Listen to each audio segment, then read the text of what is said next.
Hello दोस्तों, story Aditya YT में आपका स्वागत है। मेरे बेदर्द पिया पार्ट 4 चैप्टर 41 गरीब है। सिया एक मॉल के पास आके रुकती हैं और उसके अंदर चली जाती हैं। ठीक उसके पीछे ही दो शख्स और एंटर करते हैं जो कोई और नहीं चित्रांग और वैदिक ही थे। सिया लेडी सेक्शंस की ओर जाती है और वहां पर अपने लिए कपड़े देखने लगती है। तभी उसकी नज़र एक ड्रेस पर पड़ती है जिसे देख उसकी नीली आंखों में एक चमक सी आ जाती है। सिया उस ड्रेस को देखते हुए उसके पास आती है और उसे अपने हाथों से टच करते हुए उस ड्रेस को देखने लगती है। सिया उस ड्रेस को देखते हुए खुद से ही कहती है, वाह कितनी सुंदर ड्रेस है। ये सब कहते हुए सिया की नज़र ड्रेस के प्राइस टैग पर जाती है जिसे देख वो अपने मन में कहती है 20,000 रुपये। उसके बाद वो कहती है, नहीं हम इतनी महंगी ड्रेस नहीं ले सकते हैं, ये हमारे बजट से ऊपर का ही है। लेकिन ये सब कहते हुए उसकी आंखों में उदासी साफ साफ देखी जा सकती थी और उसके सारे एक्सप्रेशन दूर खड़े चित्रांग और वैदिक देख रहे थे। सिया उस ड्रेस को एक नज़र देखकर दूसरी ओर चली जाती है। उसके जाते ही चित्रांग जल्दी से उस ड्रेस के पास आता है और उसे गौर से देखता है। उसके बाद उस ड्रेस के प्राइस टैग को देखता है जिसे देखकर चित्रांग कहता है, क्या इनके हस्बैंड इतने गरीब है जो ये 20,000 की ड्रेस नहीं खरीद सकती है। कोई बात नहीं, इसे मैं ही लेके उन्हें दे देता हूँ, ये तो मेरे लिए कुछ भी नहीं है। चित्रांग के पीछे खड़ा वैदिक उसकी बात सुनकर अपने हाथ की मुट्ठी बना लेता है और उसे अपनी जानलेवा नजरों से देखने लगता है। उसके कानों में बस एक ही बात बार बार गूंज रही थी, क्या इनके हस्बैंड इतने गरीब हैं जो ये 20,000 की ड्रेस नहीं खरीद सकती है। लेकिन चित्रांग इस बात से अनजान उस ड्रेस को वहां से उठा लेता है और उस ओर चल देता है जिस ओर सिया गई थी। चित्रांग को उस ड्रेस को अपने साथ ले जाते हुए देखकर वैदिक की हेजल ग्रीन आंखें सुर्ख लाल हो गई थी और वो उन्हीं आंखों में आग लिए चित्रांग के उस हाथ को ही देख रहा था जिसमें वो ड्रेस थी। उसके बाद वो बिना कुछ बोले सीधा मॉल से बाहर निकलकर अपनी कार में आके बैठ जाता है, अपना सर सीट से टिका कर। उसे आया देख वीर कहता है, बॉस चले। उसकी बात सुनकर वैदिक उसे घूर कर एक नज़र देखता है जिसे देखकर वीर सहम जाता है। उसके बाद वो कहता है, मैं समझ गया। वीर की बात सुनकर वैदिक अपना सर बैक सीट से टिका कर अपनी आंखें बंद कर लेता है। मॉल के अंदर सिया अपने लिए कुछ कपड़े लेती है और उसकी बिलिंग काउंटर पर आके बिलिंग कराती है। उसके बाद सिया उन कपड़ों के बैग को लेके मॉल से बाहर निकल जाती है। चित्रांग भी जल्दी से आके उस ड्रेस का बिल पे करता है। उसके बाद वो भी सिया के पीछे आने लगता है। वैदिक के कार में शांति के माहौल को भंग करते हुए तेजस की आवाज आती है, वीर बॉस वो लेडी बॉस के पीछे वो लड़का भी आ रहा है जिसका हाथ पकड़कर वो हॉस्पिटल में से निकली थी। जिसे सुनकर वैदिक अपनी आंखें खोलकर कार के शीशे से ही उस ओर देखता है जहां से सिया अपने एक हाथ में बैग पकड़े और दूसरा हाथ अपने पेट पर रखे हुए मॉल में से निकल रही थी और उसके पीछे कुछ दूरी पर ही चित्रांग भी उसका पीछा करते हुए निकल रहा था। तेजस की बात सुनकर वीर जल्दी से उसे पीछे बैठे वैदिक की ओर इशारा करता है जिसे देखकर तेजस अपनी जगह बैठे ही कांपने लगता है और वो उसी तरह से अपने हकलाती हुई आवाज में कहता है, ससा सॉरी। वो इससे आगे कुछ कहता उसके पहले ही वीर उसे शांत रहने का इशारा करता है जिसे समझकर वो चुप हो जाता है। तभी उन दोनों के कानों में वैदिक की खतरनाक आवाज आती है, फॉलो करो।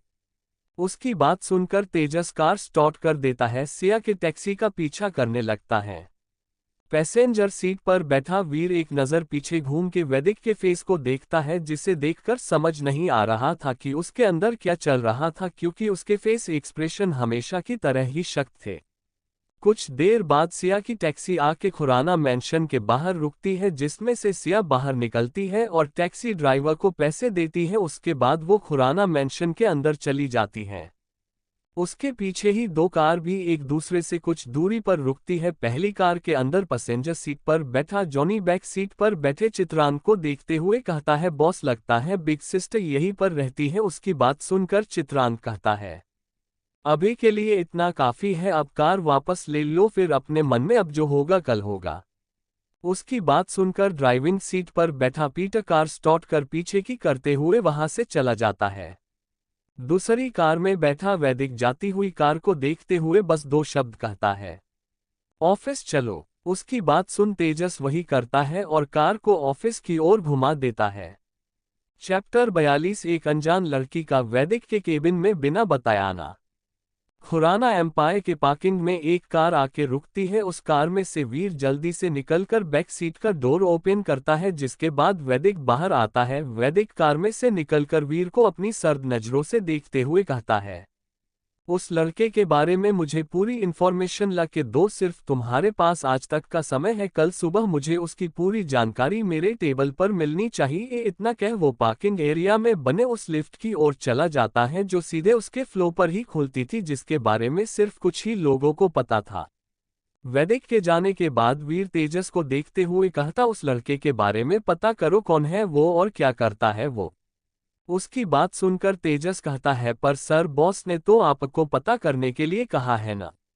तेजस की बात सुनकर वीर कहता है, क्या तुम भूल गए हो, तुम्हारा बॉस मैं हूं और तुम्हें मेरे ऑर्डर फॉलो करने चाहिए। सो तेजस, आपको ये मिशन दिया जाता है कि आप उस लड़के के बारे में पता करें और उसकी जानकारी लाके मुझे दे। अगर आप ये नहीं कर सकते हैं तो आप मुझे अभी बता सकते हैं और इसी वक्त अपना रेजिग्नेशन लेटर मुझे दे सकते हैं। वीर की बात सुनकर तेजस अपनी रुहासी आवाज में कहता है, पर सर मैंने तो बस मजाक किया था, मैं अभी जाता हूँ अपना काम करने। इतना कह वो अपने मन में कहता है, मुझे मेरी ये जॉब बहुत प्यारी है, मैं इससे नहीं खो सकता हूँ। कहते हुए वो कार स्टार्ट कर वहां से चला जाता है बिना वीर को देखे हुए।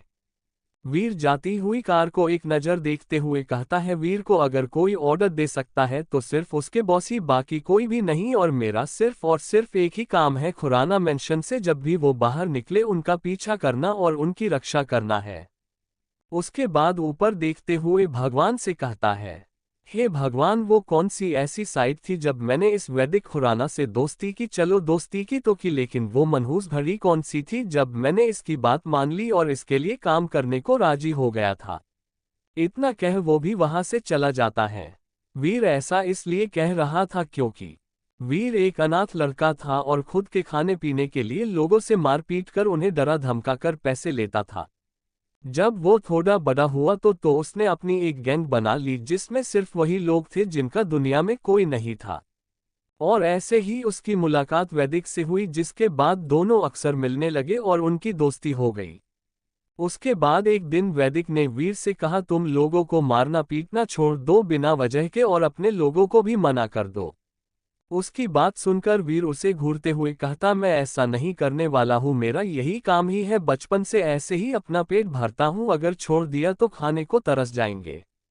वीर की बात सुनकर वैदिक कहता है, मैंने बस तुम्हें बिना वजह के लोगों को परेशान करने के लिए मना किया है, लेकिन मैं तुम्हें कुछ ऐसा करने के लिए दे सकता हूँ जिसमें तुम्हें ये सब कुछ करना ही नहीं पड़ेगा और तुम लोगों के नज़र में भी बहुत अच्छे बन जाओगे। उसकी बात सुनकर वीर कहता है, और वो क्या है। वैदिक कहता है, ज्यादा कुछ नहीं करना है, जैसे तुम अभी लोगों को जो कुछ सिखाते हैं मारपीट करने के लिए, बस वही करना है, बस उसका तरीका अलग होगा। मैं तुम्हें एक ऐसी एकेडमी बनाकर दूंगा जिसके ओनर तुम रहोगे। तुम्हें बस वहां पर ऐसे लोगों को तैयार करना है जो हर एक चीज में परफेक्ट हो, जैसे लड़ाई करने में, गन चलाने में और भी बहुत कुछ। वैदिक अपनी बात पूरी करता उससे पहले ही वीर बोल पड़ता है, क्या तुम चाहते हो मैं लोगों को बॉडीगार्ड्स बनने की ट्रेनिंग दूं? उसकी बात सुनकर वैदिक कहता है, उन्हें ट्रेनिंग ही नहीं, दुनिया के सबसे अच्छे बॉडीगार्ड बनने की ट्रेनिंग देना। उसकी बात सुनकर वीर कहता है, पर इसमें मेरा क्या फायदा होगा? वैदिक कहता है, तुम्हारा भी फायदा है, इसमें तुम्हें जो भी प्रॉफिट होगा उस एकेडमी से वो सब कुछ तुम्हारा होगा। उसकी बात सुनकर वीर कहता है, ठीक है, मंजूर है मुझे, लेकिन एक मिनट, अगर ऐसा हुआ तो तुम मेरे बॉस बन जाओगे। उसकी बात का वैदिक कोई जवाब नहीं देता है और वहां से डेविल स्माइल करते हुए चला जाता है।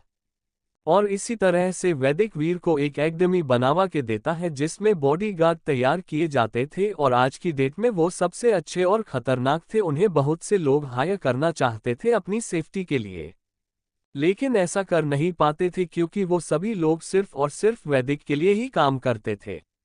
दूसरी ओर वैदिक के केबिन में एक लड़की दनाते हुए आती है और उसके टेबल पर जोर से अपना हाथ पटकती है।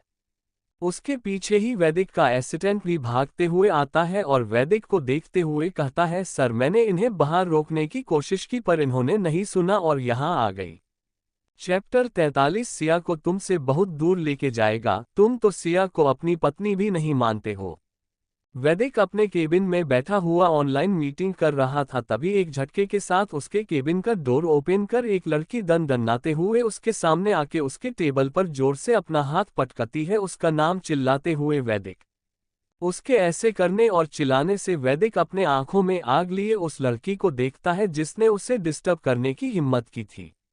उसके पीछे ही वैदिक का असिस्टेंट, जो दिखने में बहुत ही स्मार्ट था, उसकी उम्र लगभग 26-27 साल थी। वो वैदिक के एक इशारा करने से ही वैदिक की सारी बातें बिना बोले ही समझ जाता था। वैदिक सबसे ज्यादा किसी पर भरोसा करता था तो अपने असिस्टेंट पार्थ पर ही। पार्थ का पूरा नाम पार्थ जिंदल है, लेकिन ये ज्यादा से ज्यादा वैदिक के ही साथ उसके साए की तरह रहता है। ये भी वैदिक की तरह ही कोल्ड हार्टेड है। ये वैदिक के अलावा किसी का भी ऑर्डर नहीं मानता है। पूरी कंपनी में भी पार्थ से लोग डरते हैं और उसे वैदिक का दूसरा रूप कहते हैं। भी भागते हुए आता है और वैदिक को देखते हुए कहता है, सर मैंने इन्हें बाहर रोकने की कोशिश की पर इन्होंने नहीं सुना और यहाँ आ गई। मैंने इन्हें समझाया भी कि आप अभी मीटिंग में बिजी है, फिर भी ये यहाँ आ गई। उसकी बात सुनकर वैदिक अपनी सर्द आवाज में कहता है, मीटिंग ओवर। इतना कहते ही वो घूर कर उस लड़की को देखते हुए अपने असिस्टेंट पार्थ से कहता है, तुम जाओ। वैदिक की बात सुनकर पार्थ बिना कुछ कहे केबिन से निकल जाता है। उसके जाने के बाद वैदिक अपने सामने खड़ी लड़की को देखता है, जो कोई और नहीं बल्कि ईशा ही थी। उसे देखते हुए वैदिक अपनी कर्कश आवाज में कहता है, क्या हुआ? उसकी बात सुनकर ईशा भी बोलना शुरू करती है, जैसे वो इसी के इंतजार में ही थी कि वैदिक उससे पूछे। ईशा कहती है, तुम्हें पता है आज हॉस्पिटल में क्या हुआ है? इतना कह ईशा हॉस्पिटल में जो भी हुआ था उसे सब कुछ बता देती है, सिर्फ ये छोड़ के कि चित्रांग ने उसे किस किया था। ईशा जैसे जैसे बोलती जा रही थी, वैदिक की नसें गुस्से से उभरती जा रही थी और उसकी हेजल ग्रीन आंखें लाल हो जाती है गुस्से से ईशा की सारी बातें सुन करके। ईशा इतना सब कुछ एक सांस में बोल के टेबल पर रखा ग्लास का पानी उठाकर एक सांस में ही पी जाती है। फिर एक लंबी सांस लेते हुए कहती है, ये सब छोड़ो, मुझे तुम्हें कुछ इम्पोर्टेंट बात बतानी है सिया के बारे में। ईशा की बात सुनकर वैदिक उसे ऐसे देखने लगता है जैसे वो उसके बोलने का इंतजार कर रहा हो और ये बात ईशा भी समझ जाती है, जिसके बाद वो बोलना शुरू करती है।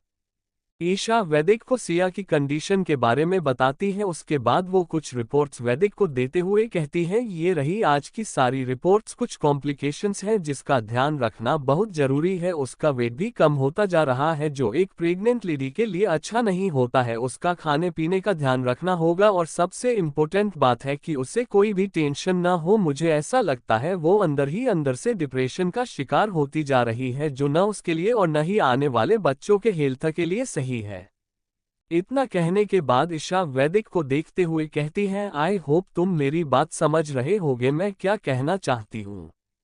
उसकी बात सुनकर वैदिक बस एक शब्द में जवाब देता है, हम। उसका जवाब सुनकर ईशा उसे गुस्से से देखते हुए कहती है, और एक बात, जैसा कि तुमने मुझे सिया का रेगुलर चेकअप करने के लिए उस हॉस्पिटल में जाने को कहा था, मैंने वैसा ही किया। मैं सिर्फ तुम्हारे चलते उस हॉस्पिटल में अपना इतना बड़ा हॉस्पिटल छोड़कर उसका चेकअप करने जाती हूँ।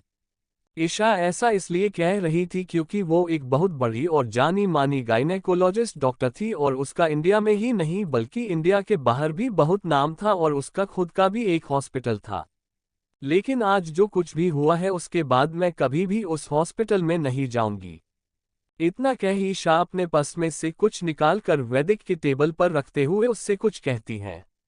उसके बाद केबिन से निकलते हुए वो चित्रांग को याद करते हुए वैदिक को देखकर कहती है, मुझे लगता है सिया के लिए तुमसे भी ज्यादा साइको है और अगर ऐसा ही रहा तो वो दिन दूर नहीं होगा जब वो सिया को तुमसे बहुत दूर लेके जाएगा। मुझे जहां तक लगता है वो सिया के सामने बहुत ही मासूम होने का दिखावा करता है, लेकिन असल में ऐसा कुछ भी नहीं है। वो बहुत ही खतरनाक है, लेकिन मुझे ये देखने में मजा आएगा अब तुम उसके साथ क्या करोगे।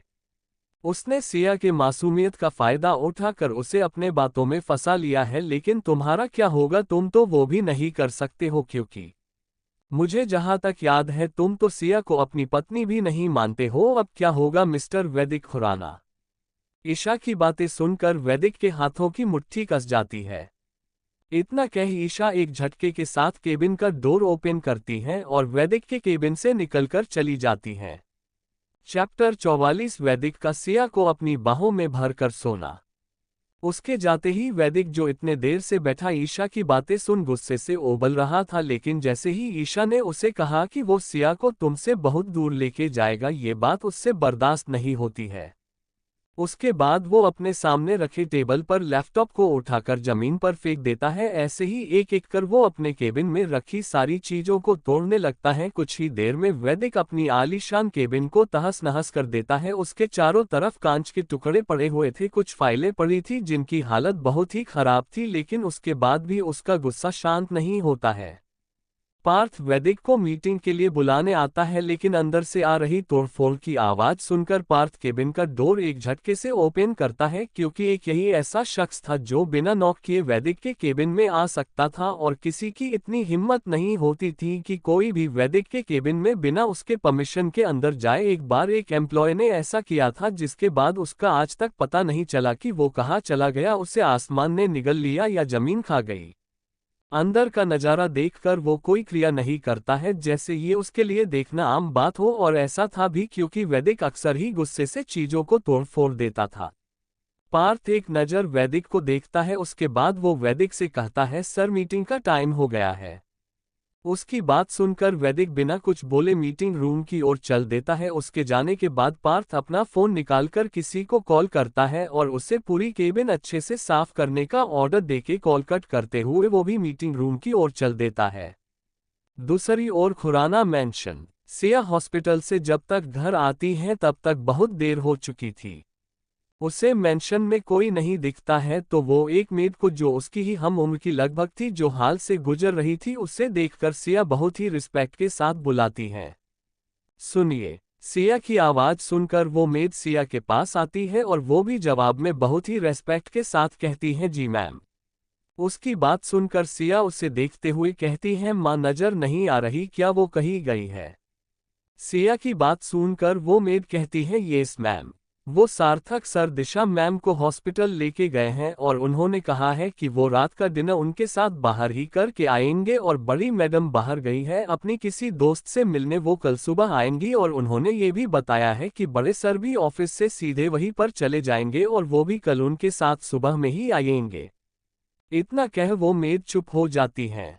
उसकी बात सुनकर सिया उससे ठीक है कह जाने का इशारा करते हुए अपने रूम की ओर बढ़ जाती है। सिया जब तक थर्ड फ्लोर पर आराम से नहीं पहुंच जाती है तब तक वो मेड अपनी तिरछी नजरों से उसे ही देख रही थी। सिया के थर्ड फ्लोर पर पहुंचते ही वो मेड भी वहां से चली जाती है।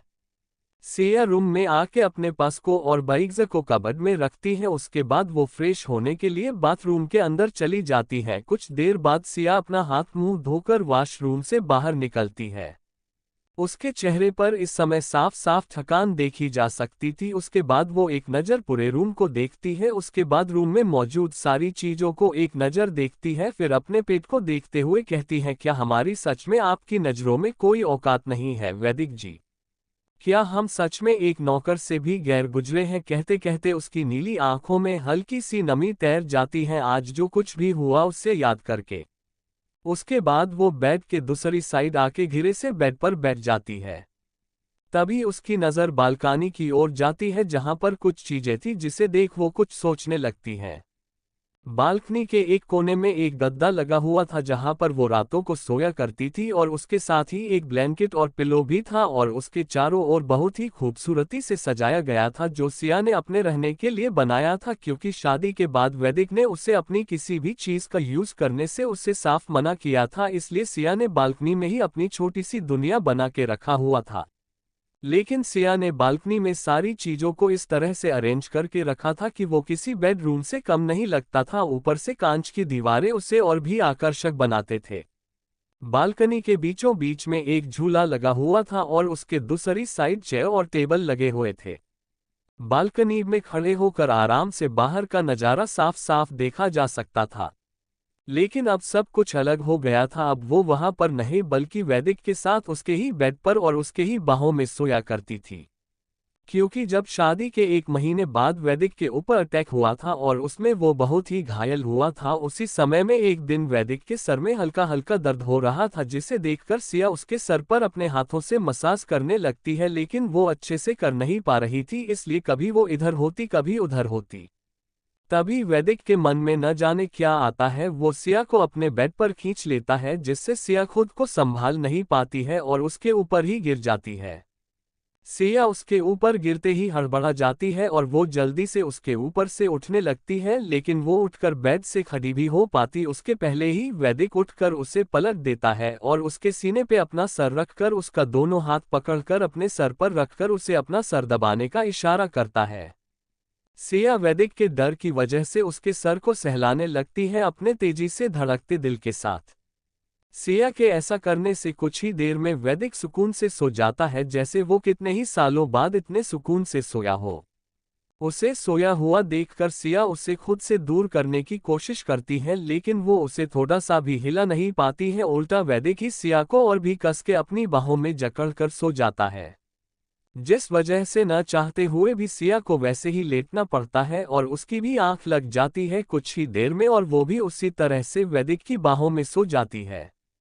उसके बाद से हर रोज वैदिक उसी तरह से सिया को अपनी बाहों में भरकर सोता था और तब से ही सिया वैदिक के साथ उसके बेड पर सोया करती थी, लेकिन वो आज भी डरती थी कहीं किसी दिन वैदिक उसे फिर से मना ना कर दे, इसलिए आज भी सिया ने बालकनी में वैसे ही सब कुछ छोड़ा था।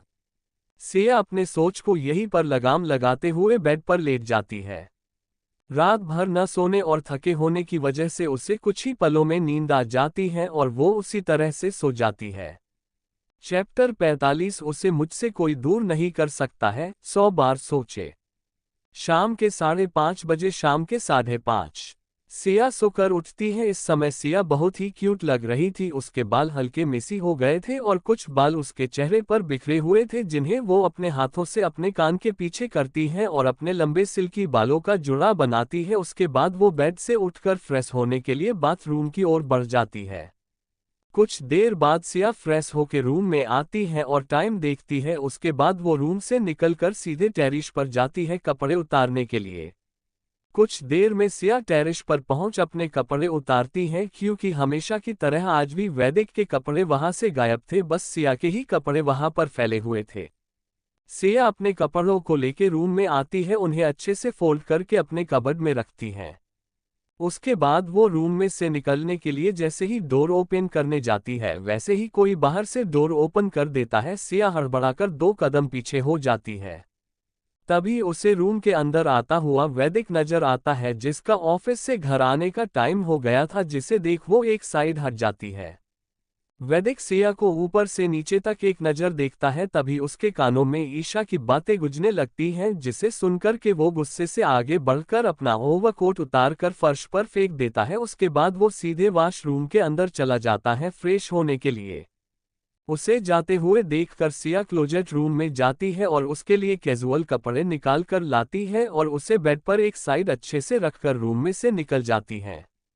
वॉशरूम के अंदर वैदिक शॉवर के नीचे खड़ा होकर ठंडे पानी से भीग रहा था, लेकिन फिर भी उसका गुस्सा शांत नहीं हो रहा था। उसके दिमाग में ईशा की कही हुई बातें ही बार बार गूंज रही थी कि वो तुमसे बहुत दूर उसे लेके जाएगा। तभी वैदिक चीखते हुए कहता है, वो सिर्फ और सिर्फ मेरी जान है, उसे मुझसे कोई दूर नहीं कर सकता है, अब तो बिल्कुल भी नहीं। तभी उसके सामने वो पल आता है जब चित्रांग सिया का हाथ पकड़े हॉस्पिटल से बाहर निकल रहा था। इस पल को याद करके वैदिक अपने एक हाथ का पंच बना के जोर से बाथरूम की दीवार पर मारते हुए कहता है, जान तुम्हारी हिम्मत कैसे हुई किसी और का हाथ थामने की, इसके लिए तो उसे और तुम्हें पनिशमेंट मिलनी ही चाहिए, वो भी ऐसी कि वो दोबारा ऐसा करने के पहले 100 बार सोचे, और तुम भी। इतना कह उसके होठों पर डेविल स्माइल आ जाती है। उसके बाद वो अपनी आंखें बंद कर शॉवर के नीचे वैसे ही खड़ा रहता है। सिया जब हाल में आती है तो आज उसे कोई सर्वेंट भी नहीं दिखाई देता है, किसी को भी ना देख सिया समझ जाती है कि आज कोई भी नहीं है, इसलिए वो सभी सर्वेंट क्वार्टर में चले गए होंगे, क्योंकि उसके घर में रहने या न रहने का कोई भी मतलब ही नहीं था और वैदिक को अपने आसपास ज्यादा लोगों का रहना पसंद नहीं था सिवाय कुछ लोगों को छोड़ के, इसलिए जब कभी भी सभी लोग कहीं बाहर जाते थे तो सभी सर्वेंट भी चले जाते थे। उसके बाद सिया किचन में चली जाती हैं, वैदिक के लिए काफी बनाती हैं क्योंकि आज कोई था ही नहीं जिसके लिए वो चाय बनाती। मेंशन में सिर्फ और सिर्फ वही दोनों ही थे।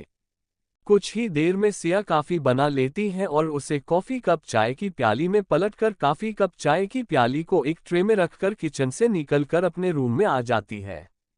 सिया रूम में आती है तो उसे अभी भी सावर की आवाज आ रही थी, जिसे सुन वो समझ जाती है कि वैदिक अभी भी सावर ले रहा है। इसलिए सिया ट्रे को टेबल पर रख देती है और साइड में खड़ी हो जाती है। सिया जैसे ही खड़ी होती है उसे हल्का सा चक्कर आ जाता है, लेकिन वो खुद संभाल लेती है और अपने मन में कहती है लगता है कुछ न खाने की वजह से ऐसा हो रहा है, क्योंकि उसने बस सुबह में ब्रेकफास्ट ही किया था, उसके बाद से उसने कुछ खाया पिया नहीं था।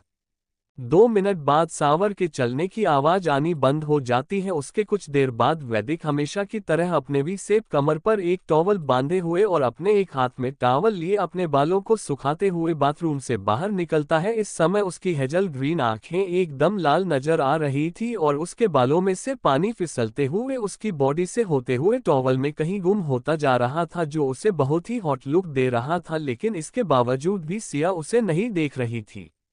वैदिक सिया को अपनी आंखों के कोने से देखते हुए सोफे पर आके बैठ जाता है। उसके बैठते ही सिया ट्रे उठाकर उसके सामने करती है, जिसे देखकर वैदिक काफी उठा लेता। उसके बाद सिया ट्रे को टेबल पर रख देती है, फिर सोफे के पीछे खड़ी होकर वैदिक के हाथों से टॉवल लेके जैसे ही वैदिक की बालों को सुखाने के लिए अपने हाथ बढ़ाती है, वैसे ही वैदिक की सर्द आवाज उसके कानों में पड़ती है, रुको। चैप्टर 46 साइको वैदिक सजा। वैदिक की बात सुनकर सिया के बढ़ते हुए हाथ रुक जाते हैं। तभी उसके कानों में फिर से वैदिक की आवाज जाती है, जो कह रहा था, bring me a jug of boiling water right now, अभी मेरे लिए एक जग उबलता पानी लाओ। वैदिक की बात सुनकर सिया बिना कुछ बोले रूम में से निकल जाती है। कुछ देर बाद सिया किचन में जाती है और वैदिक ने जैसा कहा था उबलता हुआ पानी लाने के लिए सिया वैसा ही करती है। गैस जलाकर उस पर एक स्टील का बर्तन रखती है और उसने पानी डालकर गर्म करने लगती है। कुछ देर में जब पानी बहुत ज्यादा खौलने लगता है तो वो उसे जग में डालती है और उसे लेके सिया अपने रूम में आ जाती है। सिया जब तक रूम में पहुंचती है तब तक वैदिक वैसे ही सोफे पर बैठा रहता है, बस फर्क इतना था इस वक्त उसने अपना सर सोफे से लगाकर अपनी आंखें बंद किए हुए था और उसके एक हाथ में अभी भी कॉफी का कप था, जिसे उसने अभी वैसे ही पकड़ कर रखा था। लेकिन जैसे ही डोर ओपन करती है उसकी आवाज सुन वो अपनी आंखें खोल देता है और डोर की ओर देखता है तो सिया उसे अपने एक हाथ में जग लिए और दूसरे को अपने पेट पर रखे हुए उसकी ओर बढ़ रही थी। उसके माथे पर पसीने की बूंदें नजर आ रही थी। सिया पानी का जग वैदिक के सामने काफी टेबल पर रखकर जैसे ही अपने हाथ को दूर करने जाती है, वैदिक तुरंत ही उसके हाथ को पकड़ लेता है, जिसे देख उसे कुछ समझ नहीं आता है और वो उसी तरह वैदिक की ओर देखती है। लेकिन तभी उसे अपने हाथों में जलने का एहसास होता है, जिसे महसूस कर वो अपने होठों को अपने दांतों तले दबा लेती है, जिससे उसके मुंह से आवाज न निकले, लेकिन अपने आंखों में आज एक कतरा आंसू नहीं आने देती है। उसके बाद वो अपने उस हाथ को देखती है जिसे वैदिक अपने एक हाथ से पकड़कर उसकी उंगलियों से अपनी उंगलियों को जोड़े हुए ही उस गर्म पानी के जग में डाले हुए था। वैदिक के चेहरे पर कोई भी भाव नहीं था, न ही उससे अपने हाथों में जलने के दर्द का एहसास हो रहा था। वो एक तक बस सिया को देख रहा था, जो अपने होठों को भींचे हुए अपने जलते हुए उस हाथ को देख रही थी। वैदिक सिया को देख अपने मन में कहता है, ऐसे ही जलन और दर्द मुझे भी हुआ था जान, तुम्हें किसी और का हाथ पकड़े हुए देखकर, इसलिए तो ये पनिशमेंट सजा तो बनती है ना। इतना कह वैदिक अपने और सिया के उस हाथ को देखता है जिसे उसने गर्म पानी के अंदर डाला हुआ था। उसे देखते हुए फिर से अपने मन में किसी साइको की तरह कहता है, देखो न जान, तुम्हारा हाथ मेरे हाथ में कितना अच्छा लगता है, ये सिर्फ मेरे लिए ही बना है। तुम्हारे इन हाथों को कोई छू सकता है तो वो सिर्फ और सिर्फ मैं ही हो सकता हूँ। तुम्हारे हाथों को ही नहीं जान, तुम्हें कहीं से भी कोई छू सकता है तो वो सिर्फ और सिर्फ मैं ही हो सकता हूँ, मेरे अलावा कोई भी नहीं हो सकता है, क्योंकि तुम पूरी की पूरी सिर्फ और सिर्फ वैदिक खुराना की हो। इतना कह वो फिर से सिया की ओर देखता है, जिसने दर्द और जलन की वजह से अपनी आंखों को भी भींच लिया था, क्योंकि उससे अब और बर्दाश्त नहीं हो पा रहा था। और वो ये भी जानती थी जब तक वैदिक उसके हाथ को छोड़ेगा नहीं तब तक उसे इसी तरह रहना होगा और ऐसे ही दर्द सहना होगा। कुछ देर बाद वैदिक सिया के हाथ को छोड़ देता है। उसके ऐसा करते ही सिया जल्दी से अपना हाथ निकालकर देखती है जो जलने की वजह से पूरा लाल हो गया था। तभी वैदिक फिर से उसके जले हुए हाथ को पकड़ता है, जिसे देख सिया सहम जाती है कि कहीं वैदिक फिर से उसके जले हुए हाथ को न जलाए। लेकिन इस बार वैदिक चुपचाप से उसके हाथ को पकड़े हुए बाथरूम के अंदर वॉश बेसिन के पास आता है और टैप ऑन कर सिया के जले हुए हाथ को टैप से गिरते ठंडे पानी के नीचे कर देता है। उसके ऐसा करने से सिया अपनी हैरान आंखों से उसे देखने लगती है, क्योंकि ये पहली बार था जब वैदिक ने उसके हाथ को जलाया हो और उसके बाद उसने ऐसा कुछ किया हो, बल्कि इसके पहले भी उसके हाथ पर एक बार उसकी ही वजह से गर्म सब्जी गिर गई थी, जिसके बाद उसके हाथ जल गए थे। लेकिन वैदिक ने उस पर बिल्कुल भी ध्यान नहीं दिया था, बल्कि उसे सबके सामने जलील करके छोड़कर चला गया था। चैप्टर 47 सिया का बेहोश होना। मैं तुम्हारी नौकर नहीं हूँ। सिया वैदिक की आंखों में देख ही रही होती है कि उससे वैदिक का चेहरा धुंधला होता हुआ नजर आने लगता है और एक पल ऐसा आता है जब उसकी आंखें एकदम से बंद हो जाती हैं और वो बेहोश होकर गिरने लगती है। उससे इस तरह देख वैदिक की चीख निकल जाती है, जान। जैसे ही सिया बेहोश होकर गिरती उसके पहले ही वैदिक उसे अपने बाहों में थाम लेता है और उसे गिरने से बचा लेता है। वैदिक एक हाथ से सिया के कमर को पकड़े हुए सिया को अपने बाहों में भरे हुए खड़ा था और दूसरे हाथ से उसके गाल को थपथपाते हुए उसे होश में लाने की कोशिश करते हुए बुलाता है, जान आंखें खोलो जान। लेकिन सिया पर उसके बुलाने का कोई असर नहीं होता है, जिसे देख वैदिक के माथे पर बल पड़ जाते हैं और वो जल्दी से सिया को अपनी बाहों में ब्राइडल स्टाइल में उठाकर बेडरूम आता है और उसे बेड पर आराम से लिटा देता है, जैसे वो कोई कांच की गुड़िया हो, अगर जरा से भी जोर पड़ा तो वो टूट जाएगी। सिया को लेटाने के बाद वैदिक अपना फोन निकालकर पार्थ किसी को कॉल करता है और उसे अपनी खुखार वॉइस में 10 मिनट के अंदर ईशा को लेके खुराना मेंशन आने को कहता है। इतना कह वो दूसरे तरफ का बिना सुने ही कॉल कट कर देता है। फिर अपना फोन साइड टेबल पर रखकर जल्दी से अपने कपड़े पहनता है। उसके बाद वो सिया के सिरहाने बैठकर उसके सर को सहलाने लगता है। जैसे जैसे समय बीत रहा था वैसे वैसे वैदिक की आंखें गुस्से से लाल होती नजर आ रही थी। अब ये 8 ही मिनट बीते होंगे कि उसके रूम के डोर नॉक होने की आवाज आती है, जिसे सुनकर वैदिक बेड पर बैठे ही एक बटन प्रेस करता है, जिसके बाद डोर ओपन हो जाता है। डोर पर ईशा और पार्थ खड़े थे, क्योंकि वैदिक ने पार्थ को ही कॉल करके ईशा को लाने के लिए बोला था। ईशा पार्थ को अपनी खा जाने वाली नजरों से घूरते हुए जल्दी से अंदर आती है। इस समय वो लंबी लंबी सांसें ले रही थी। उसे देखकर ऐसा लग रहा था जैसे उसे किसी ने किडनैप कर लिया हो, और ये कुछ हद तक सच भी था। उसके साथ कुछ देर पहले क्या हुआ था वो सोचने लगती है, क्योंकि जैसे ही वैदिक ने पार्थ को ईशा को खुराना मेंशन लाने को कहा था, वैसे ही पार्थ ईशा के हॉस्पिटल में पहुंच जाता है, क्योंकि सिया इस टाइम वहीं पर ही उससे मिलेगी।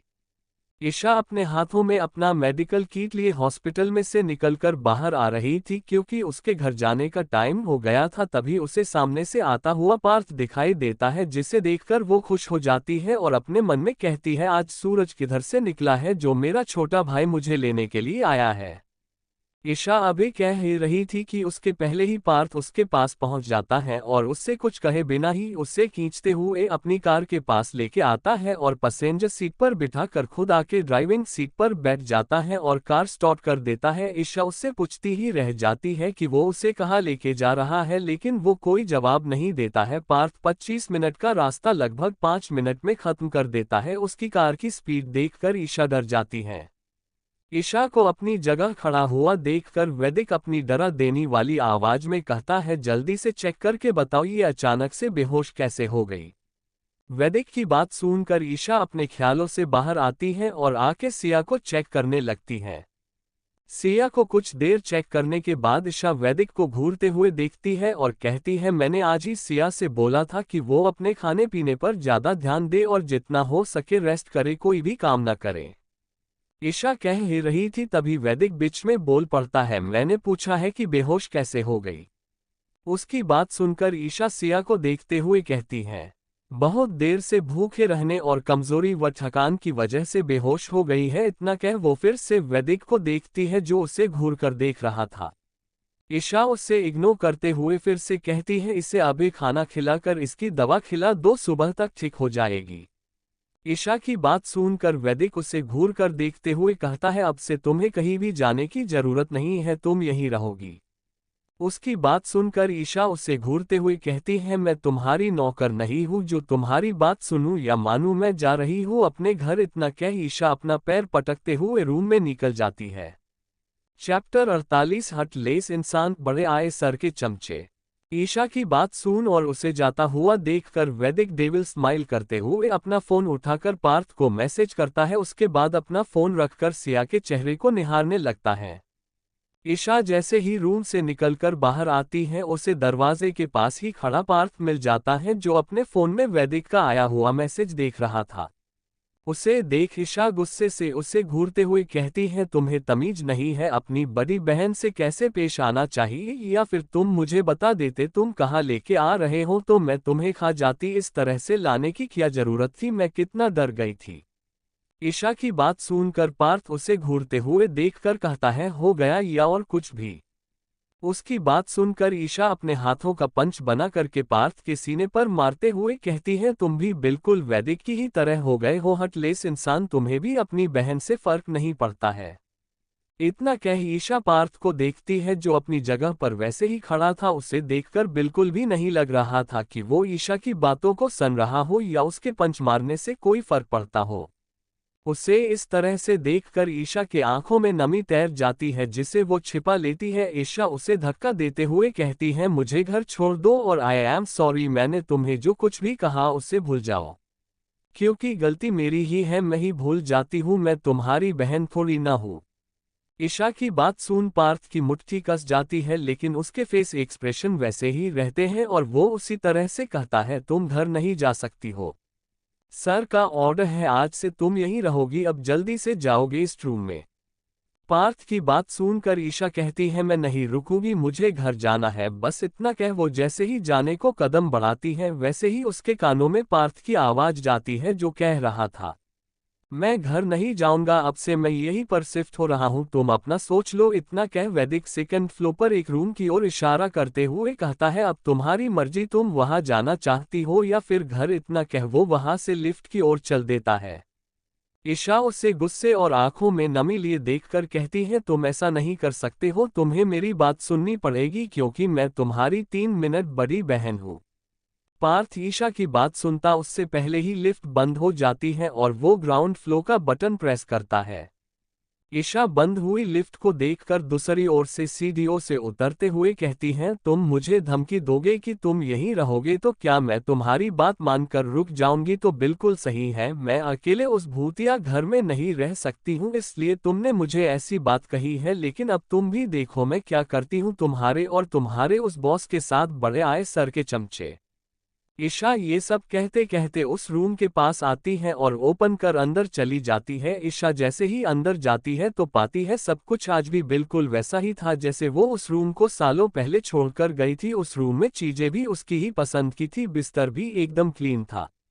रूम को पहले जैसा देखकर ईशा के आंखों में कब से थमा हुआ आंसू बह जाता है और वो उसी तरह रोते हुए कहती है, सब कुछ आज भी आंटी ने मेरी पसंद का ही रखा है, जरा सा भी चेंज नहीं किया है, काश ऐसा मेरे मॉम डैड भी हमारे लिए करते। इतना कह वो अपना मेडिकल किट टेबल पर रखती है। उसके बाद वो जाके क्लोजेट रूम में देखती है, जिसे देख उसके होठों पर एक मुस्कान छा जाती है क्योंकि क्लोजेट रूम में आज भी उसकी वो हर एक चीज मौजूद थी जो वो यूज किया करती थी। उसके बाद ईशा उनमें से एक शॉर्ट पैंट और टी शर्ट लेती है, उसके बाद रूम के अंदर बढ़ जाती है। दूसरी ओर हाल में कुछ और ही नजारा छाया हुआ था। हाल में इस समय वीर आया हुआ था और वो पार्थ से किसी बात को लेके बहस कर रहा था। क्या ईशा पहले भी खुराना मेंशन में रहती थी? अगर रहती थी तो क्यों रहती थी? ईशा और पार्थ अगर भाई बहन है तो पार्थ ने ईशा के किसी भी सवालों का जवाब क्यों नहीं दिया? पार्थ के न जाने से ईशा भी क्यों नहीं घर? कौन सा ऐसा कारण है? चैप्टर 49 साला खडूस कही का, लेकिन मेरे जख्मों क्या? वीर पार्थ से कहता है, मैं कोई खाना नहीं बनाने वाला हूँ, तुम्हें इतनी ही भूख लगी है तो जाके बाहर खा लो ना, एक तो कितने दिनों बाद मैं घर आया हूँ और आते ही मैं तुम्हें बना के खिलाओ। अब हटो सामने से, मुझे मेरे रूम में सोने जाना है, मैं आज थक गया हूँ और मुझे नींद आ रही है। इतना कह वो एक जमाही लेता है। वीर की बात सुनकर पार्थ कहता है सर का ऑर्डर आया है, उन्होंने कहा है खाना बनाने के लिए, अब आगे तुम्हारी मर्जी।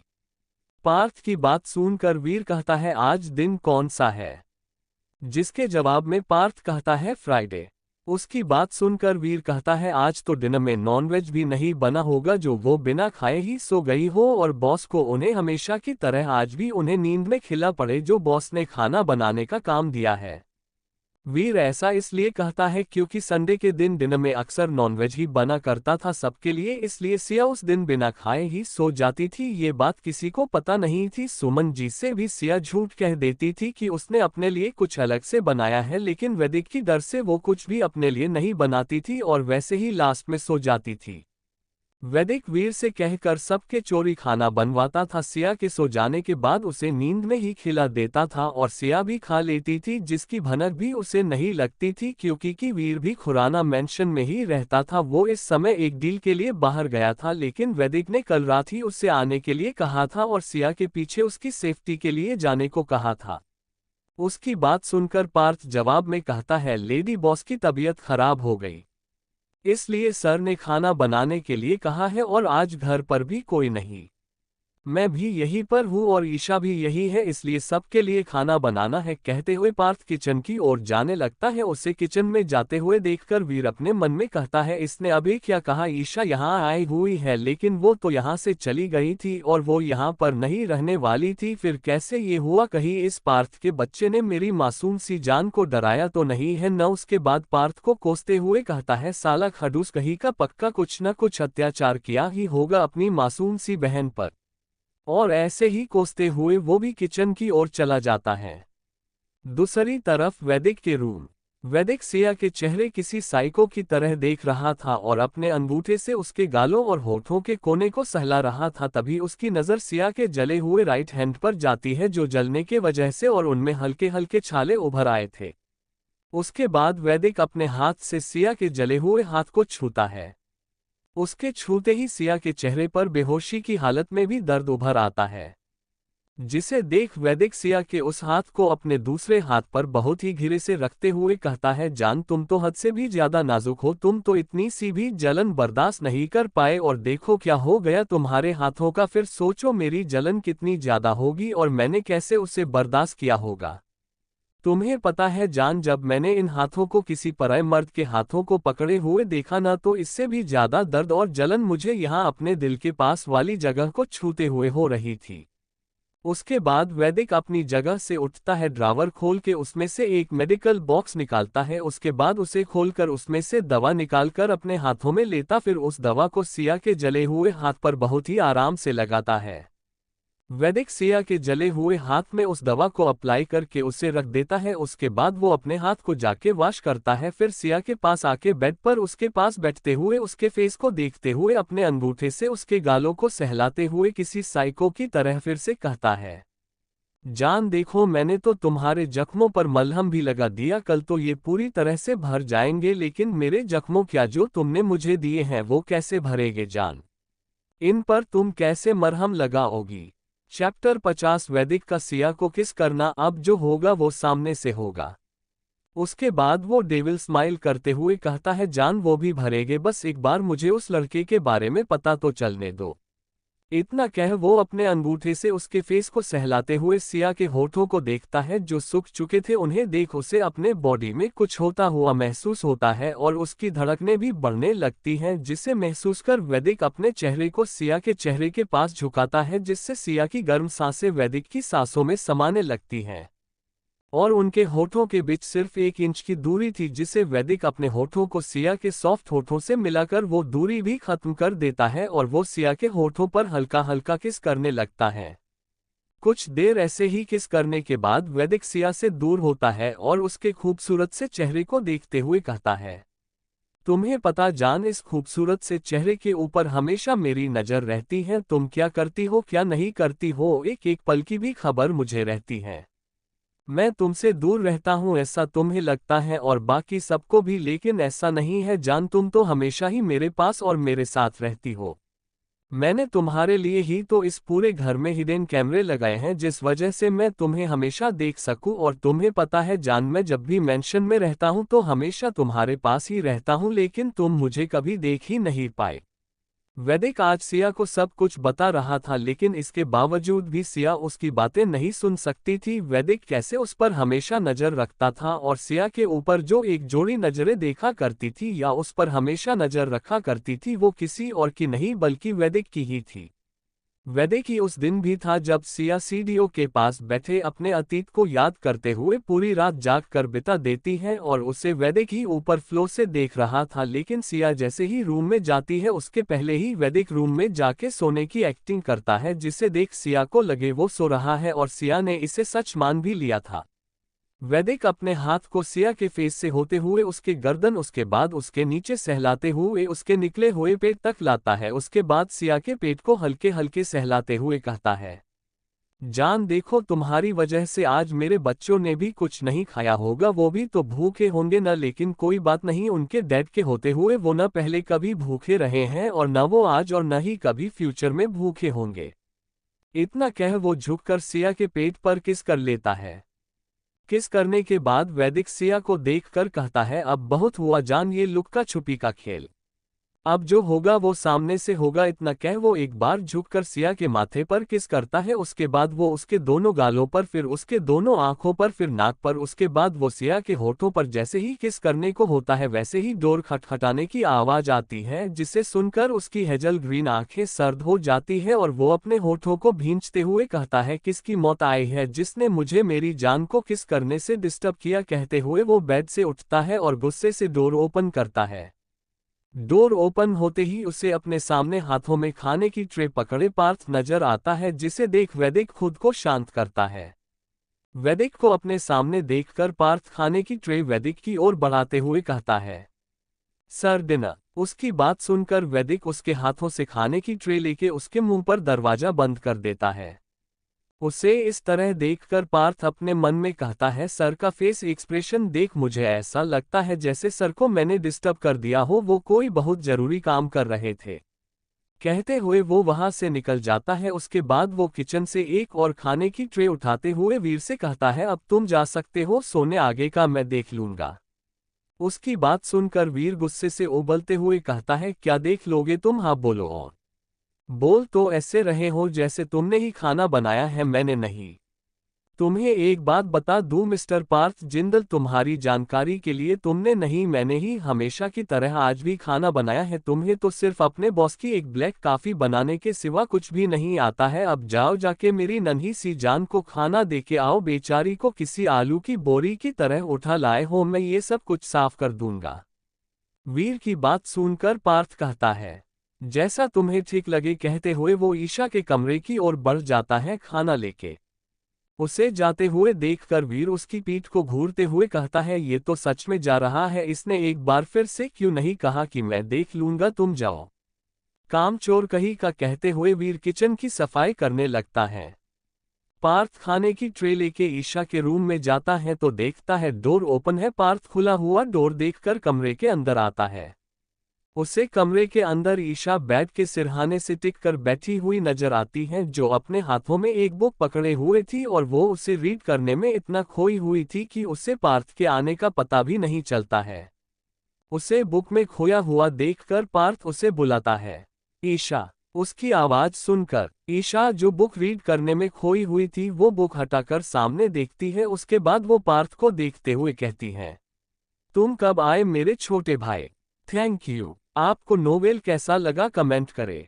नेक्स्ट पार्ट देखने के लिए चैनल को सब्सक्राइब करें। Thank you.